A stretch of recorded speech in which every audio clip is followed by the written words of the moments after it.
Assalamualaikum warahmatullahi wabarakatuh.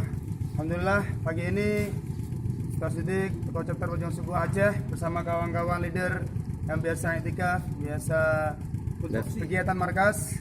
Alhamdulillah pagi ini Allah Ta'ala beri taufik hidayah untuk apa bang sekarang? Mau belajar dakwah Islah diri. Leuro. Belajar dakwah 3 hari untuk islah diri kita, perbaiki diri kita, sholat kita dan amal-amal agama lainnya. Maka kami Ustaz Siddiq mengajak kawan-kawan semua Berjuang Subuh Aceh yang ada waktu kelonggaran boleh mengikuti kami atau menengok kami berapa masa aja, boleh 5 jam, 4 jam, 3 jam, 2 jam atau malam nanti. Di mana tempatnya bang? Bitai. Di masjid di Menasah Panggung Bitai, dekat masjid Teguh di Bitai. Yuk kawan-kawan, kita belajar lagi sampai kita menghadap Sang Ilahi. Allahu Akbar.